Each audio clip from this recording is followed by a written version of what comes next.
Hey everyone, how's it going? I hope you're all doing great and following the 3H's of the channel. And in this video, it's all about forest rangers. So, if that sounds like something you're interested in, pull up a stump and let's jump into it.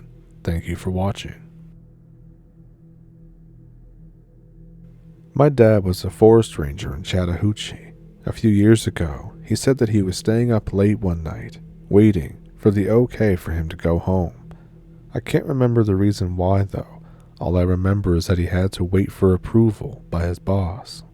Anyway, he's sitting in the cabin just chilling, and then he hears something, tapping on the glass windows. He gets up to get the door while still reading his book and opens it. He then sits back down. He waits a few moments before noticing that nobody came in. He got weirded out and went to inspect with his big-ass mag light. He walks out and turns it on. He then walks to where he heard the tapping, and then he shines his light right into the eyes of a Bigfoot. He said it was 2 feet taller than he is. He's 5'10", and it was covered in reddish-brown hair, all of it like 2 inches long. I asked him, "Is the fur matted?" He said it wasn't. The only way that apes in the wild keep from their fur getting all matted is by familial grooming. So, that makes me think that there's more than one out there. One of these days here, I'll call him up and ask him where in the forest he was. It was near Blue Ridge though. This is an encounter of an anonymous forest ranger in Montana. It was found on Mysterious Universe, link in the description. So this forest ranger was working in Montana, and the encounter kind of begins when he finds this seemingly abandoned cabin in the middle of the woods. This cabin is far away from any road or town. It's pretty isolated, and next to this house was a shed. Now this shed was interesting because it had a steel door that was reinforced, and it seemed to have been forcefully broken out of from the inside. Now he went to look around one of the windows of the house, and he was met just by the sight of toppled furniture and a bed that looked to have been shredded by some sort of wild animal. It's needless to say that this whole thing wasn't in very good shape, but as he was examining the house and its shed, he says that he looked up to see what looked like a Native American man approaching from a clearing. He was dressed in tattered clothes and looked to be in some sort of daze or a trance. The park ranger called out to him, but the stranger didn't respond. He calls out again, and then he looks up with an expression of surprise, and the man runs off to disappear into the trees. Now, as you can imagine, this whole situation is already very weird for him. Probably pretty scary too. Instead of pursuing the man, after the whole context of everything set in with him, he decided that he would leave and maybe come back the following day. When he did, he claims that he found the same man sitting out in front of his house. Once again, when the ranger approached, he had this look of shock and surprise. He ran into the house and locked the door. The ranger tried to talk some sense into the stranger, telling him through the door that he's not in trouble and he was just asking if he was okay and if he needed anything. There was no reply. The ranger went around to the side and looked into the window and found no one. It was empty, no one in there at all. He scanned the interior through the dusty window, and then he hears a sudden loud noise from the back of the house, after which a full-grown bear runs right past him to lope off into the forest. The forest ranger does say that the whole thing could have just been a weird coincidence, but not surprisingly, he hasn't been back to that house since then.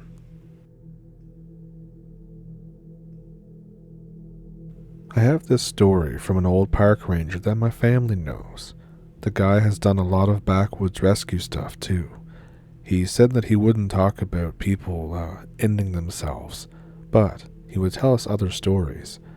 After a few beers, we asked him what is the most creeped out that he's ever been. He said he was in Upper New York doing some midwinter patrols around the lakes. There's lots of cabins that are on the waterfront, so it's easy to do the rounds. You just drive a snowmobile on the lake. He would stay at the ranger cabins along the way, so he'd be out for days at a time. One particular day, he was driving along the lake. It was super cold out. He sees something out of the corner of his eye. There's a bunch of red on the ice. He drives over and sees a pool of frozen blood near the edge of the lake. The blood goes over to the edge of the lake and then toward a cliff face. He says it was nearly 100 feet straight up on a nearly flat surface. It was a big WTF. He drives his snowmobile to where the cliff winds down, parks, grabs his rifle, and starts hiking up.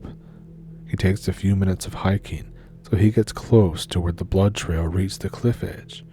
He finds a deer ripped to shreds, eviscerated, guts out, fleshed, chewed up. This wasn't at all like any predator, does it? No way a bear could climb that cliff either, and a cougar isn't strong enough to carry a whole deer this far up a flat, snowy rock face. He sees a bunch of prints on the ground, but he didn't recognize them. He touches the corpse and realizes that it's still a bit warm. He says that he froze on the spot, and the realization hit that the animal hasn't been dead that long. Whatever killed and ate this thing is still nearby and was very likely hiding after hearing his snowmobile. He says that he took his rifle off his back and carefully made his way back down to his snowmobile. The whole time, he said that he really felt like there was something watching him, and he kept glancing around, expecting to be blindsided. He got on his mobile and drives out of there. He says that the prints were some of the weirdest things that he's ever seen.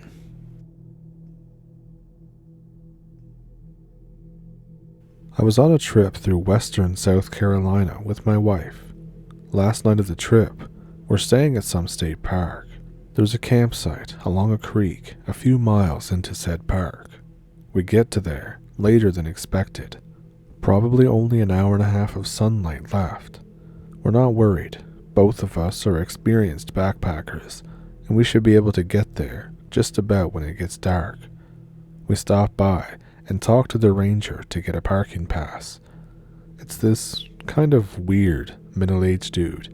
He seems oddly worried about us starting so late, but is moving really slow getting us the pass. He states several times that he leaves at 9 and has to shut the gate for the night then. We think, alright, whatever. Finally, we get our parking pass. It's dated for us leaving several days later, despite us only reserving for one night. I almost correct him, but I want to hurry up and get going, so I figure whatever and let it slide. Then he proceeds to tell us that the site is not where I thought it was. I thought the site was along the main trail, Site 15. He says that we have to cross the stream and take the red trail to get to it. I think, okay, he's the ranger, and I'm just some regular guy. I can't tell from the map anyways. So we head out. I see a few people at closer campsites, but none after a mile or so. It's getting dark as we turn off the main trail onto the orange and then onto the red. The trail quality immediately drops. We end up basically bushwhacking through underbrush halfway to the campsite. We're moving slowly. The sun has set behind the mountains now. We see no signs of a campsite before ours. I consult the map. We have to be where we think we are. We decide to keep going to look for the site. We hit this unmistakable turn in the trail as it goes up a mountain. We should have passed by 2 campsites by now, but there was no signs of anything at all. My wife is kind of freaked out. I agree with her and told us that the ranger definitely told us to take this trail. We start to think about how we didn't tell anyone that we were going to be at this park. My wife says what we're both thinking. The weird ranger dude straight up lied to us about the site. We think about how he dated us leaving several days from now, and then it kind of sets in. It's pitch black by this point, drizzling and no moon. We discuss setting up camp here. We decide against it, because if he was going to come for us, then this is the first place that he'd come. We head back to the main trail. We were creeped out the whole way. We have hiked twice the distance that we should have by this point. Finally, we make it back to the main trail. We have 2 options: head back to the truck or continue down the trail to where the campsite should be. We almost head to the truck and leave, but then we remember he said the gate would be locked until morning. We eventually decide that maybe we're overreacting. Maybe the ranger is new or something, or read the map wrong. We head to our site. Finally, we get there, hours after we should have. There's no signs of life anywheres. The only light is from the shitty headlamps that we had. Both of us are very creeped out. It's dead silent. It's no longer drizzling, but it's that type of heavy air where everything feels super closed in and any sounds seem to get sucked up into nothing. We set up the tent, hang the bear bag, and my wife starts cooking. We're sitting around this little stove. Both of us hear something. It sounds like someone walking off the main path down toward our campsite, probably 25 yards away through the brush. I think, oh great, here we go. I stand up. I draw my carry piece. I shine my headlamp up the trail. I can't see anything. The sounds stop. I'm not sure what to do, so I start whistling like some hillbilly. The footsteps start again, this time seeming to go back the way they came. We stand there for a few minutes. There's no more sounds from the trail. Eventually, we get around to eating, and then I crawl into the tent. I lay there with one hand on my gun all night. The next morning, we hightail it out at first light. I have no proof of it, but I really think, and my wife thinks, that we were almost murdered that night. I think that me having a concealed carry was the thing that saved us. After I flashed it, whoever or whatever it was turned around and left. I'll probably never know if it was just some dumb ranger or if he had been having other intentions for us. And to be honest, I'm fine with not finding out.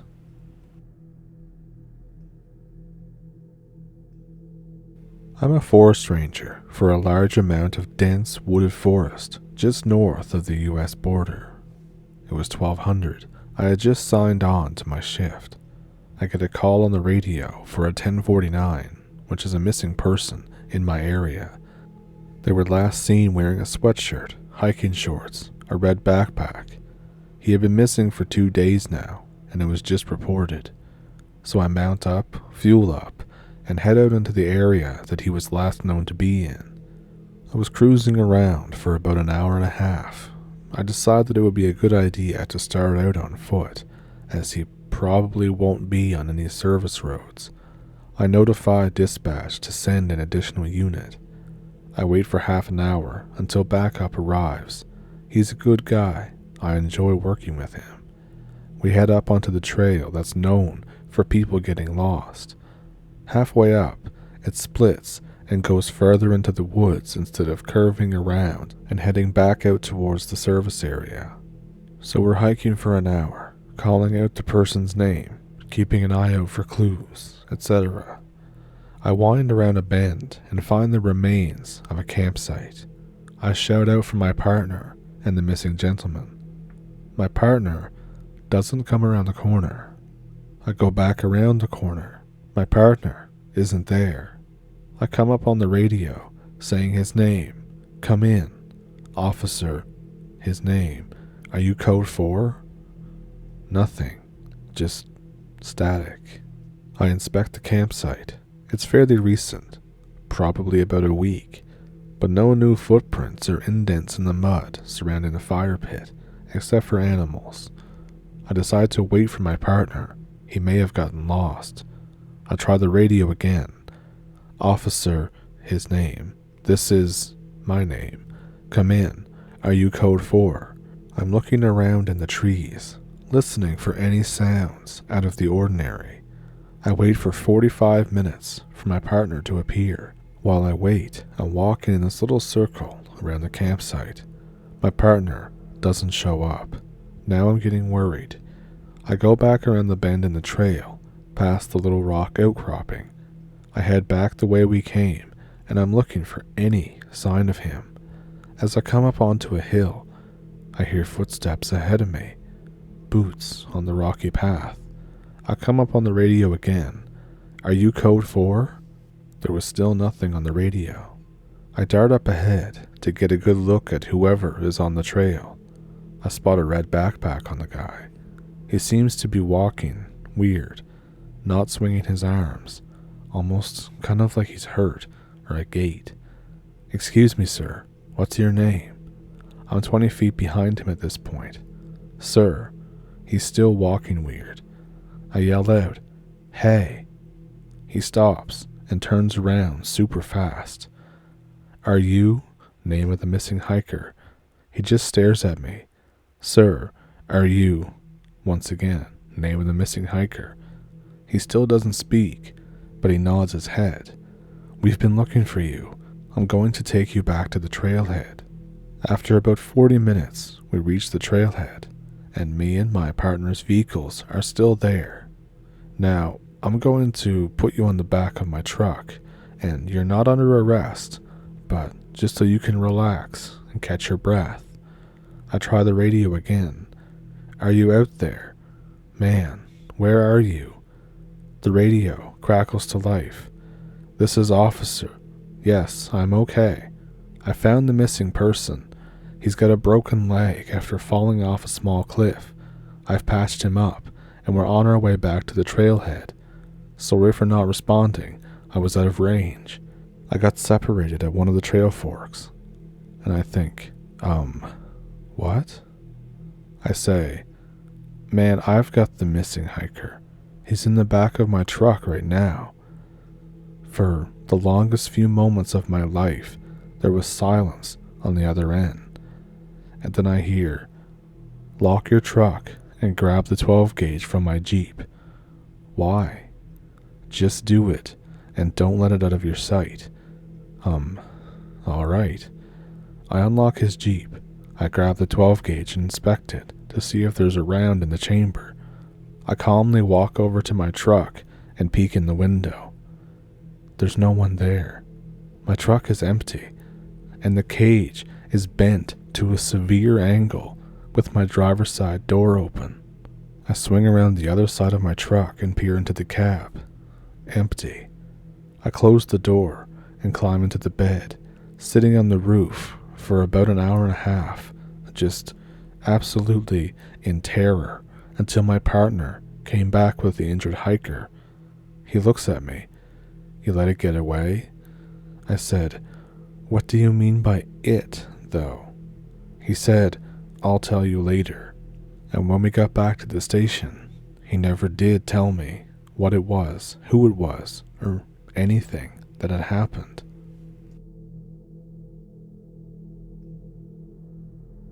This doesn't come from me. This comes from my father. My father is a forest engineer. Basically, he studied how to manage which trees should be cut, how to repopulate certain areas, etc. So while in college, University of Kiev, he liked to do alpinism with other people. He's been doing it since he was 15, and at this point he was, I'm not entirely sure, 22 or 23 comes to mind. He had a lot of experience by this time, so now he was a squad leader in one of the multiple big hiking groups. So they travel for days, training along the way, from Kiev to the Caucasus. There, they meet the squad. They plan a route for about a week, with tents, food, and all the equipment. The backpacks weigh around 70 to 80 kilograms, which is like 170 pounds. It's kind of like carrying a whole other person on your back. So they start hiking. The first day goes completely unnoticed. The second day, they make it through some cliffs. There's a big storm coming in. They can see it from the black clouds. They decide to camp out. The storm continues for 2 whole days. The food has to be rationed. After 2 days of waiting, they decide it's good to go and restart the path. Shortly after, they get a call on the radio they are carrying. It's the forest rangers, or forest guard. I don't know the English translation for it. They do rescuing if someone gets lost, basically. They're advising them to come back as fast as they can, no sleep if needed. My father asks why, says that they are doing training. 2 girls were apparently hiking by themselves and had some real trouble. One of them is missing. The other is dead. Her head has been caved in with a rock, and the people that did this might still be around. The whole group is a little freaked out about this whole thing, but they make it back in what would be close to 24 hours of non-stop walk or descending cliffs. One of the search parties is already out, but they make it in time for the second one. They sleep for 3 hours before the search starts. My father says that they just laid down their sleeping bags in the storage hut for the rangers' outpost. They could hear everything he spoke on the radio. It was crazy. The first ranger or rescue party was following a trail. It looked like a human, bare footstep, but absolutely massive, over a size 18, and it went deep into the snow and mud. They're following it, but it goes very fast and through terrain where you'd need lots of equipment to climb. They barely sleep. The search party meets. The rangers say they are going towards the summit, and they will search along the trail. My father knows the map, and the other way the rangers were following that thing, they're going to try and intercept it. The rangers give rifles to everyone because there's bear sightings. My father knows that this is BS, but doesn't say anything. He doesn't want to scare anybody, especially not more than they already are. They start the trail at a very high pace. While walking for hours, my father asks the ranger on what happened to the girls. The ranger said essentially, long story short, it was a girls' camp. Someone tears the tent apart, kills one of them, partially eats her, and the other girl disappears. We're following a trail. They keep going for a few more hours until they stop for a break to eat something.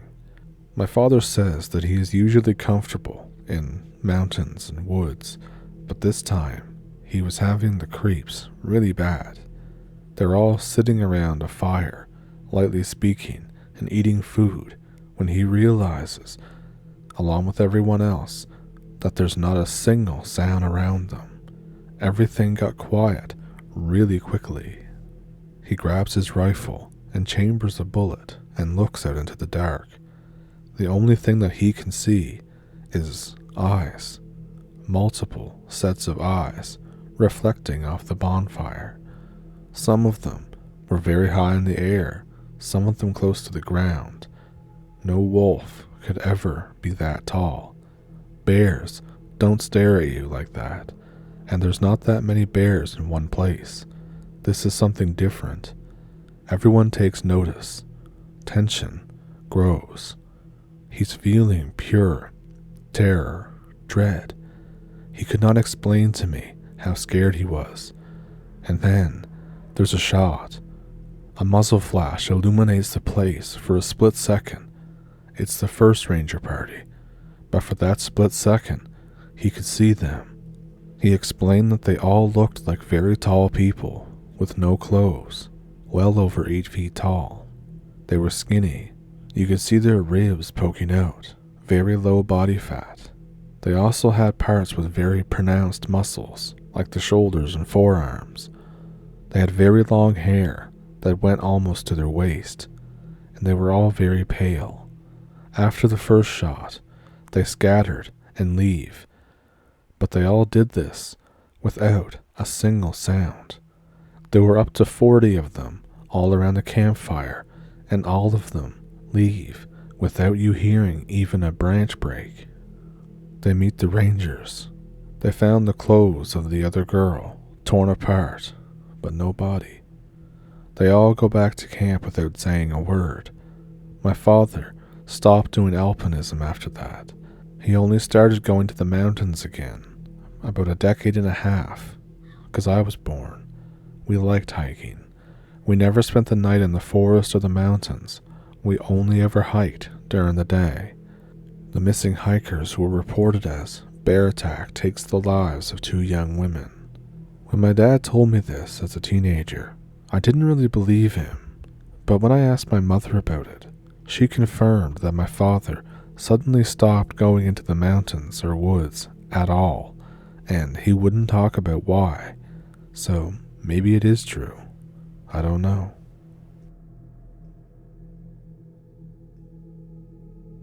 So I hope you enjoyed those, and if you had a favorite one, let me know which one it was down in the comments. Do you have one of your own? I have an email in the description below that you can send them to if you'd like to. Also down there are ways to donate to the channel, including a PayPal and a Patreon, if that's something you'd like to do. And with that, I think I will keep you no longer. I hope you had a good week, and hope you had a good weekend, and I hope that this week coming is better than last week, because we all need a good week every now and then. And with that, thank you for pulling up a stump, and thank you for watching. I'll see you in the next one.